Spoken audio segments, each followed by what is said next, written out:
Entenda Direito convidou a doutora Fernanda Tobias, especialista em Direito Previdenciário, em razão de algumas perguntas que nos foram feitas no decorrer da semana pelos telespectadores. Doutora Fernanda, seja bem-vinda mais uma vez ao Entenda Direito. Obrigada. Doutora Fernanda, nós recebemos dos telespectadores da TV Sul algumas perguntas das quais eu gostaria que Vossa Excelência respondesse aos nossos telespectadores. O que é o BPC? O BPC é um benefício de prestação continuada. Antigamente ele tinha o nome de LOAS. O pessoal conhece com o nome de LOAS, mas hoje chama-se BPC. É um benefício destinado aos idosos com idade igual ou superior a 65 anos e também às pessoas deficientes que nunca contribuíram para a Previdência Social. Existe alguma especificação da deficiência ou a partir do momento que ficar comprovado um tipo de deficiência? Exemplo, você tem a deficiência visual, mas que a pessoa poderia trabalhar mesmo sendo deficiente visual. Ou você tem um paraplégico que poderia também trabalhar como caixa de supermercado. Estou dando um exemplo. A deficiência a quem será destinado o BPC, ela será descrita pelo perito médico do INSS. Ao fazer o pedido do BPC, será marcada uma perícia médica e o médico do INSS definirá se a pessoa está apta a receber o benefício ou se ela tem condições de se enquadrar em igualdade com os outros na sociedade. Doutora Fernanda, pegando esse gancho aí que os advogados sempre nós conversamos entre nós, existe uma situação que muitas das vezes a pessoa é aprovada pela perícia médica, mas quando você entra com o benefício na parte administrativa do INSS, quem está analisando pega e indefere o pedido, razão pela qual o judiciário está enxovalhado de ações aí, porque são contraditórios o pensamento do perito que fez a perícia, que examinou o paciente e o corpo técnico do INSS vem e indefere. Como é que a gente trabalha, né, com essa situação? Infelizmente, esse fato tem ocorrido com muita frequência e o caminho que nós orientamos é a procurar a Justiça Federal. Nós entramos com uma ação contra o INSS. O juiz analisará todo o processo, tanto administrativo como judicial, e indicará uma nova perícia. Chegando-se à conclusão de que a pessoa é considerada deficiente e faz jus ao BPC, a decisão do juiz, a sentença do juiz prevalece sobre a decisão do INSS.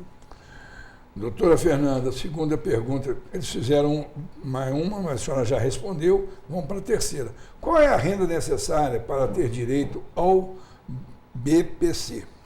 Neste ano, a renda necessária é a renda per capita das pessoas que moram sob o mesmo teto.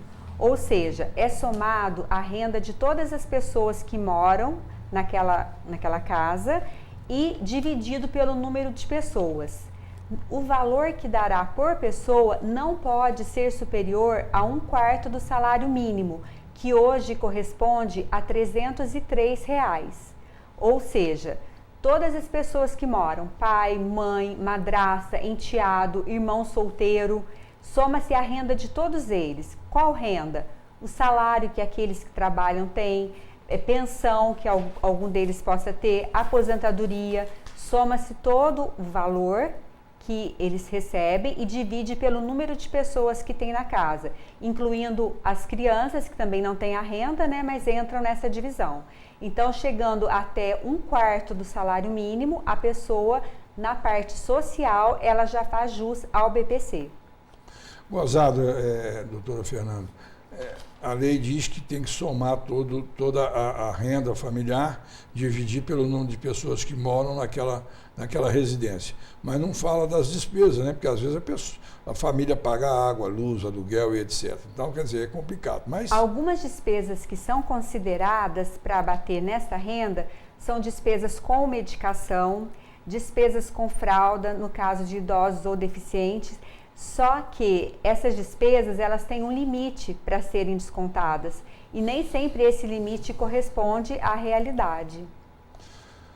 Eu não vou nem entrar nessa celeuma de limite, doutora, porque senão nós vamos ficar aqui um grande período e é um assunto gostoso falar sobre previdência social.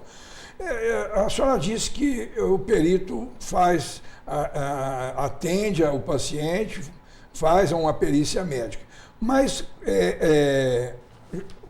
junto a isso, existe também a assistente social do INSS que vai até a residência dessa pessoa que está requerendo o BPC para analisar se realmente o quê? Porque se a pessoa já passou pelo perito, foi avaliado, diz que ele é deficiente e que ele tem direito ao BPC, e aí tem que ir uma assistente social lá na residência dele para comprovar o quê? Porque necessariamente precisa cumprir os dois requisitos, que é a situação vulnerável financeira e a deficiência. Então, no caso, o perito constatando que a pessoa é deficiente, tem que haver também o segundo requisito, que é a parte social.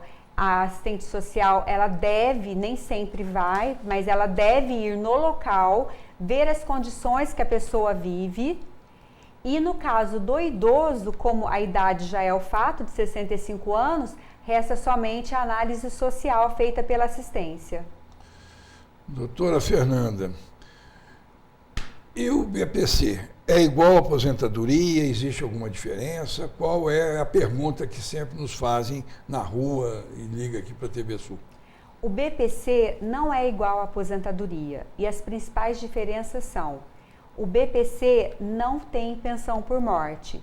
Se o beneficiário falece, o benefício não fica para outra pessoa, mesmo que ele tenha uma esposa ou um filho menor.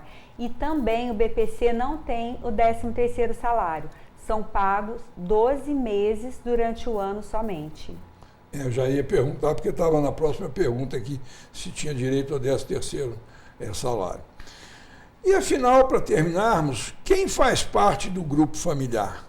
Nessa análise toda que a senhora colocou para nós aí, bem especificamente, marido, esposa, quem mais?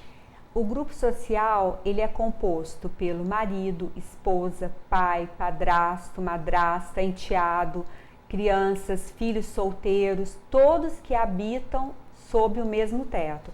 E só um lembrete que atualmente, para requerer o BPC, tem o requisito inicial, que é a inscrição no cadastro único, que tem que ser feito lá no CRAS. Sem ter essa inscrição, não há como requerer o BPC. A senhora disse que são filhos e etc., solteiros, mas existe um limite de idade? Porque se uma pessoa de 20 anos que não esteja trabalhando, ela entra nesse grupo familiar e é contado como beneficiário do BPC? Ela entra no grupo social para se calcular a renda per capita. Se ela está desempregada, ela não terá uma renda que será somada, mas ela entra para calcular a renda per capita. Para dividir, né? E sim. Olha, telespectador, espero que a gente tenha atendido as perguntas que nos foram feitas. Quero agradecer a participação da doutora Fernanda Tobias, que muito nos honra e nos alegra e aceita sempre os nossos convites aqui. Convite do Entenda Direito e da TV Sul. Eu que agradeço.